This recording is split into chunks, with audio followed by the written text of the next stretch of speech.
வணக்கம் மக்களே, இது உங்கள் தென்றல் புக். இன்றைக்கி நம்ம தென்றல் புக்கில் க்ரீன் சட்னி எப்படி செய்யலான்னு பார்க்கலாங்க. அதுக்கு தேவையான பொருட்கள் என்னென்னு பார்த்துடலாம். புதினா கொஞ்சம், கருவேப்பிலை கொஞ்சம், கொத்தமல்லி கொஞ்சம்,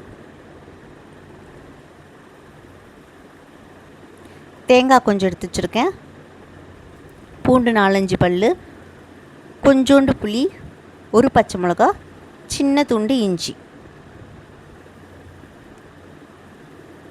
இது எல்லாமே நம்ம வதக்கி அரைப்போங்க. இப்போ நம்ம தாளிக்க தேவையானது என்னென்னு பார்த்துடலாம்.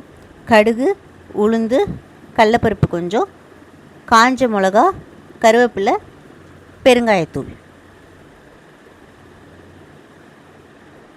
இப்போ எண்ணெய் காஞ்ச பிறகு நம்ம எடுத்து வச்சுருக்க பூண்டு, இஞ்சி, பச்சை மிளகா போட்டு வதக்கிடலாங்க.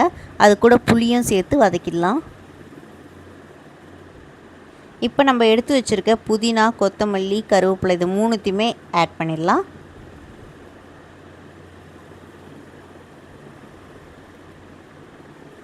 வதக்கிக்கலாங்க. ரொம்ப வதக்க விட வேணாங்க, லைட்டாக வதங்கினா போதும். அப்போ தான் அந்த புதினா, கொத்தமல்லி, கருவேப்பிலையோட அந்த ஃப்ளேவரும் நம்மளுக்கு கிடைக்கும்.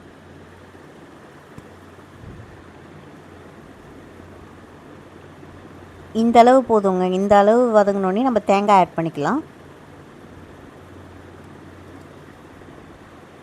தேங்காய் போட்டு ரொம்ப வதக்கணும்னு அவசியம் இல்லை, லைட்டாக பெரட்டிட்டு ஜாரில் சேர்த்துக்கலாம்.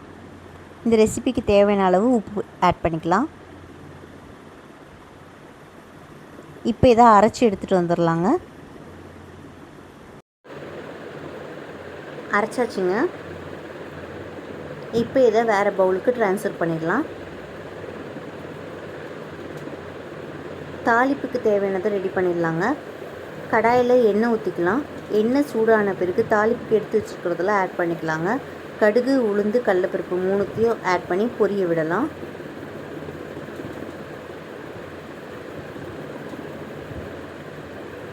இது நல்லா பொரியட்டுங்க. நம்ம அரைச்சி வச்சுருக்கிறதுல தேவையான அளவு பெருங்காயத்தூளை ஆட் பண்ணிக்கலாங்க.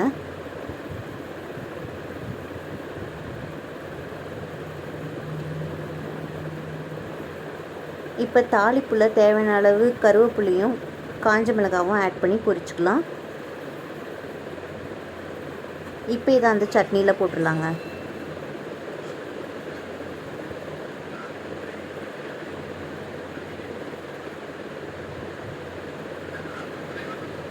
அவ்வளோதாங்க, க்ரீன் சட்னி ரெடி ஆகிடுச்சு. நான் இன்றைக்கி இதை இட்லிக்கு தாங்க சைட் டிஷ்ஷாக வச்சுருக்கேன். இட்லியோடு டேஸ்ட் பண்ணி பார்த்துடலாம் வாங்க.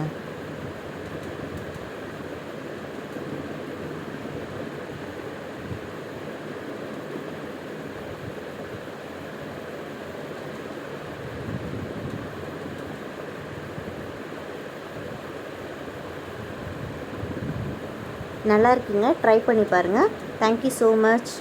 Tata, bye bye.